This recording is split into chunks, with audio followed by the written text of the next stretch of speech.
السلام عليكم ورحمة الله تعالى وبركاته. دمان قيارتيتو من سلامي عشان wuxuu ku saabsan yahay sidaan TV u shaqeyn lahayn TV-ga ako tobnaad kaasoo ka caawinaya kombiyuutarkaaga inaad qof kale ku xirtid waxyaabo badan aad kombiyuutarka ka samaysid sida usoo download garaysan lahayd aadna kombiyuutarka ugu xiri lahayd iyo waxyaabo badan lagu soo kordhiyey ayaan sharaxaynaa. Welcome to my YouTube channel.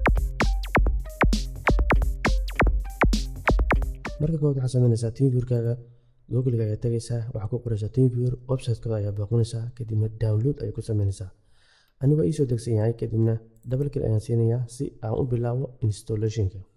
kadib marka sidaa kuu soo baxo waxa laga baahan yahay inaad basic iyo personal ka dooratid company ha dooranin haddii kale cilad ayaa kaaga imaanayso kadibna accept eh kadibna installation-ka ayuu bilaabayaa.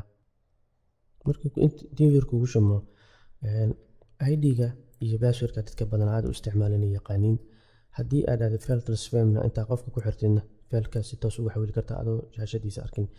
email-kaaga iyo password-kaagana si toos waxaa inta ku xiri kartaa in aad isticmaashid markaan email-kaaga geliyo password-kiisa kadibna login dhaho dadkii contact-kaaga ku jira ayaa inta kuu soo baxayo kadibna taas gadaal ayaan ka sharaxaynaa. kadibna waxaan isticmaalaynaa VMware Workstation si aan kombiyuutar kale aan u xirno ahaan u isticmaalno TeamViewer-kiisana uu furan yahay. qofka caawinaysid kombiyuutarkiisa markuu taskbarka TeamViewer-kiisa kusoo baxo waxaad leedahay ID-gaaga isii soo dir sidaan kuu caawiyo. ID-gaaga waa kan ID-gan ayaa qofka leedahay kombiyuutarka siinaysaa kadib waxaad leedahay ID-gu gelina qofka kadib wuxuu leeyahay connect igu xir kombiyuutarkaas. kadib markuu kombiyuutarka ku xirayo qofkaas wuxuu arkayaa reediga meesha wuxuu ku leeyahay wax yar sug kombiyuutarkaaga oo la soo galaa ujeedaa inay ku qorantaa way kadibna password-ka ayuu koobiyeynaa oo leeyahay qofka password-kaas waa ku soo gal kadibna password-kii qofka siinaa kadib baasi ayuu ku leeyahay kadibna igu xir kombiyuutarkaaga. kombiyuutarka markuu kugu xiro waxaad ka caawin kartaa inaad faylasha u dirtid inaad u dirtid video inaad software qaar u dirtid inaad software-yada si loo download garisid waxyaaba qaarkood oo kale website inta ka soo download garisid kombiyuutarkiisa ku shubtid kombiyuutarka kale inaad guriga ugu tagtid aad ka maamuli kartid mobilkaaga waxyaabo badan oo ka caawinaya.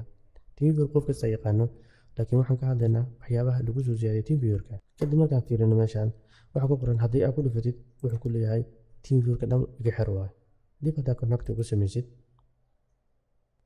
waxaa ujeedaa inuu password-ka weydiinayn sababta password-kiina uu noo save garaysan yahay kadibna login ayaa leenahay intuu qofkaas TeamViewer-kiisa u furan yahay password-kiisa waa noo diyaar.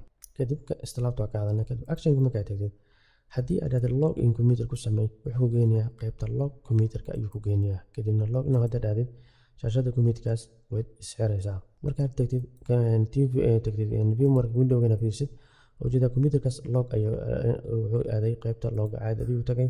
haddii aan TeamViewer-ka imaado aan kadib keli ku siiyo log dib ayuu u laabanayaa ujeedaa ifham. kadib markii kombiyuutarka looga soo laabto action aan ku laabano root haddaan dhahno root wuxuu ka wadaa kombiyuutarkaas restart ku samey waxaa laga yaabaa kombiyuutarkaas inaad ka bedesho waxyaaba badan oo kaa dalbaday in aad ku samaysid reboot ku samaysid. reboot markaa ku samaysid kombiyuutarka haddii uu TeamViewer-ka qofkaas ka caawinaysid waa muhiimadda inaan ka hadlano haddii iconkaas haddii uu ka qaadan yahay kombiyuutarka ma awoodid inaad windowgaas ku xirmatid sababta wuxuu ku leeyahay meesha wuxuu ku leeyahay kombiyuutarka markuu dib soo restart ku sameeyo taskiga waa inuu galaa meeshaas inuu galaa iconka markuu kombiyuutarka soo kaco sababta waxaa ogaanaysaa kombiyuutarka haddii aadaan reboot ku sameyno si toos ayuu ugu xirmayaa haddii aad ka qaadid meeshaasna uma xirmayo. markaan tijaabino actionka tagno reboot kadibna aan ku dhufano reboot dib u soo restart macnaha qofka waxaa lagu yiri intuu ka reboot ka sameynayo waa intaas second kadib reboot ku samey ayaa leeyahay wuxuu leeyahay qofkan sug bartnerkaaga inta lagu sameynayo okay waan leeyahay. kadib haddaad tagtay window-ga aan fiirino wuxuu isku daray in uu restart aado marka in soo laabto ayaan isku soo laabanina.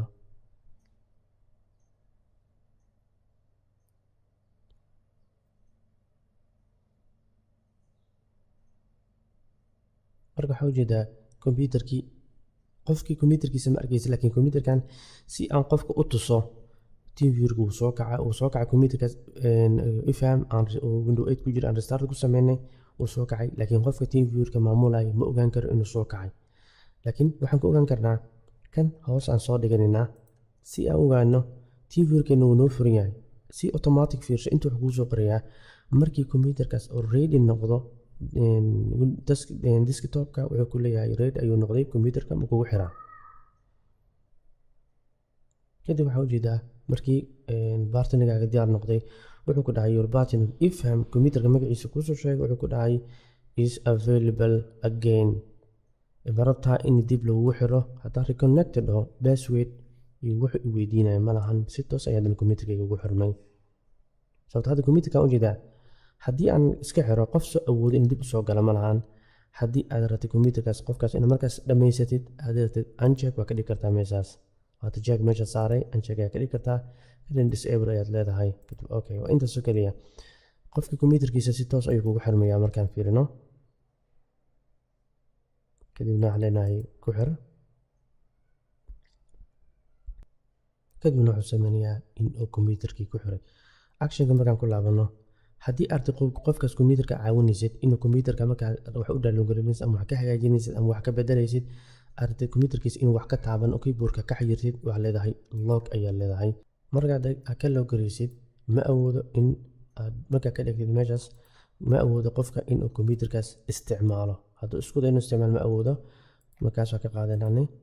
haddii artid inaad qofka barsinina la samaysid magacaaga usernameka ayaa gelinaysaa sida tan kadib waxaa kusoo baxayo qofkaas invite u sameey.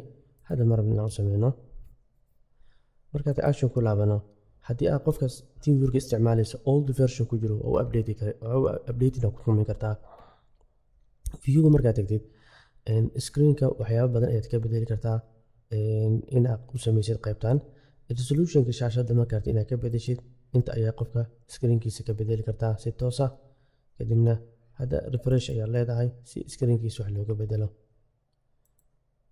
kadib markaan ku laabano resolutionkiisa 720 waa ka bedelaynaa. kadib markaa ujeedaa uu yaraaday markaan ku laabano teamworkiisa visualization ka wada ujeedaa shaashadii way yaraatay qofka windowgaas waa screenkiisa waa ka bedeshay. haddii aad ku laabatid viewgii hadda dhaatay screen solution kadibna aad 720 ku celisid waxay aad u kaadisid shaashada dib ayaad u soo laabanaysaa size-ka aad rabtid qofkaas meeshaas ayaad ka bedeli kartaa. kadib waa ujeedaa shaashadii 720 haddaan visualization ku laabano qofka computerkiisa sida caadiga ayuu kusoo laabtay.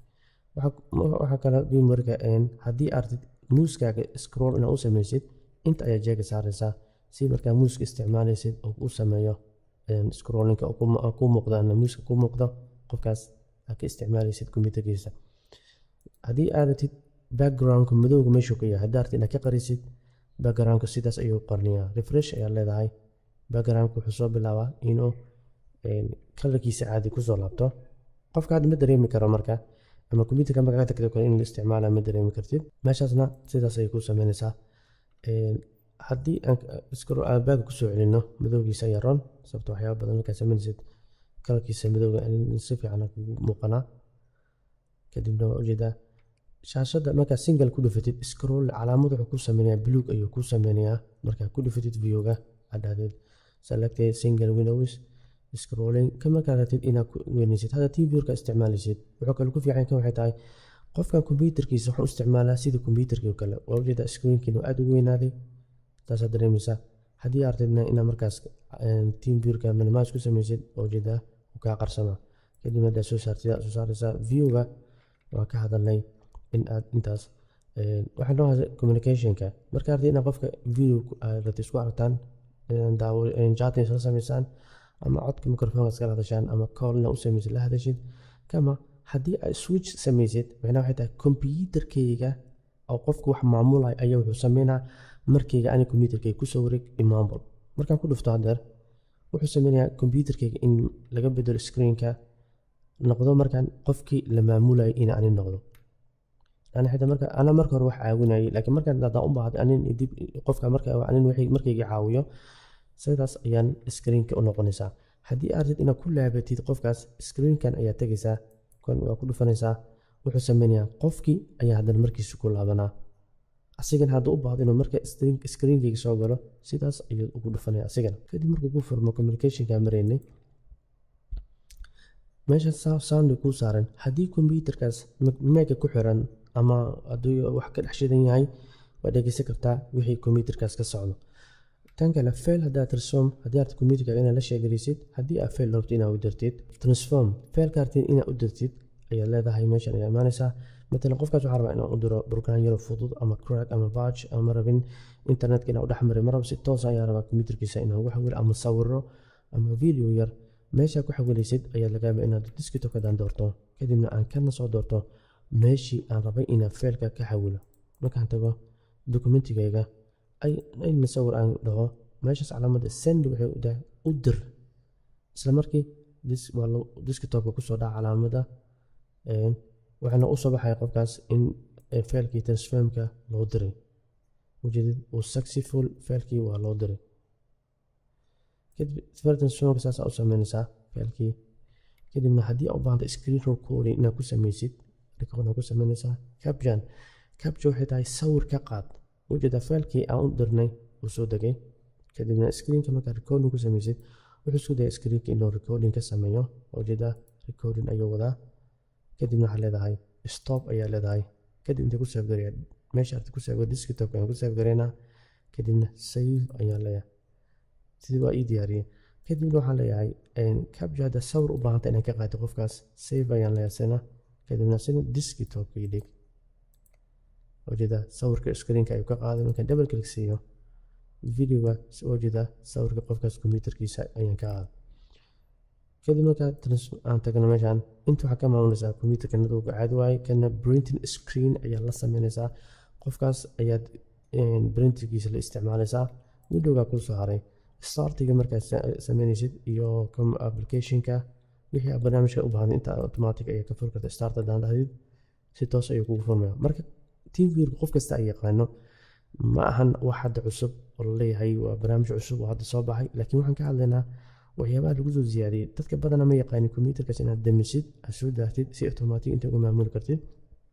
tan kale qofkii haddii adiga qofkaas kalsooni aad isku qabtaan usernamekii markasta waxaad u samaysan kartaa qofka adadoo dhihin isheeg passwordkaaga waxaad tegaysaa meesha passwordkiisa calaamad wareegsanaysa ayaad waxaa ku leedahay right click aad leedahay si aad u samaysatid password adag ku qaas ah oo qofkaas markasta caawinaysid oo kaaga baahdo TeamViewer-ka furaa si toos ah ayaad u gelisay ID-giisana wasaaf garaysanaysaa iyo passwordkiisa. kadib left click markaa ku dhufatid right click aan dhaha laakiin ma left click ku dhufanaysaa kadib waxaa leedahay set password and personal password ii sameey password aad samaysanaysaa adiga u rabtid inaad kombiyuutarkaas ku geshid markasta u baahatid sababta waxaa laga yaabaa qofka caawinaysid inuu kombiyuutarba aqoon u lahaynin laakiin inuu TeamViewer furo uu yaqaana laakiin password inta soo sheeg marka sida password u gelisid waxaa laga baahan yahay password inaad geshatid qaasa kadibna okay ayaan leeyahay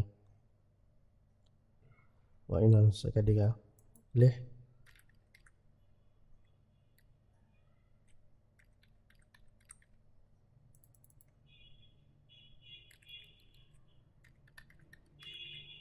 kadibna okay ayaan leeyahay. sidaas markasta u baahdo si automatic ayaan u soo xirayaa. haddii aad account ka samaysatid TeamViewer-ka markaan tago sidaan kale ma ka samaysatid aan dhaho qofkan ID-giisa copy aan dhaho aan tago qofkan igu soo dar aan dhaho kombiyuutarkaas igu dar kadibna aan dhaho TeamViewer ID-giisa waa kan passwordkiisa agilna waa passwordkeeda u sameeyay kadibna sidan ID-giisa ayuu sidan ku samaysanayaa kadibna okay ayaan leeyahay. markaan u baahdo double click ayaan siinayaa connected ayuu leeyahay hore ayaa ugu xirneed taasna waa samayn kartaa way kuu fududahay. marka insha Allah bidna kadib waxyaabo badan ayaa maalin kadib soo ziyaadinaa kan marka isticmaalaysiina wax ilaahay passwordkaaga ayuu ku weydiinayaa inaad kula xirtid kombiyuutarkaaga markasta u baahatidba kadib sin haddaad dhahdid wuxuu ku weydiinayaa usernamekaaga passwordkaaga marka way fududahay. insha Allah bidna kadib waxaan u maleynaa casharkan ugu dheereeyay laakiin TeamViewer-ka waxyaabo badan faa'iido ayuu leeyahay kombiyuutarka inaad ka caawisid qofkaas waxyaabo u baahan yahay inay jirin website-koodan waa kan insha Allah bidna kadibna TeamViewer-ka markaan ku laabano qofka markaa artay TeamViewer-kaagana in aad dadka badan waxay ku leeyihiin TeamViewer-ka way ka cabsanayaan kombiyuutarka ama soo galaa waxaad samaynaysaa jeega meeshaas oo ka qaadaysaa si waa naftaada xitaa adiga u dareentid disable ka dhig kadibna kombiyuutarka markasta soo kacna lama soo kacayo waa intaas oo keliya insha Allah bidna kadib waxaan rajeynayaa inaad ka faa'iideysan doontaan wixii mataqaanaa hadal haddaan ku dheerin karaa lahada insha allah bina kariim. Asalaamu calaykum waraxmatullaahi tacaala wabarakaatuh, wajazaakum allahu khayran.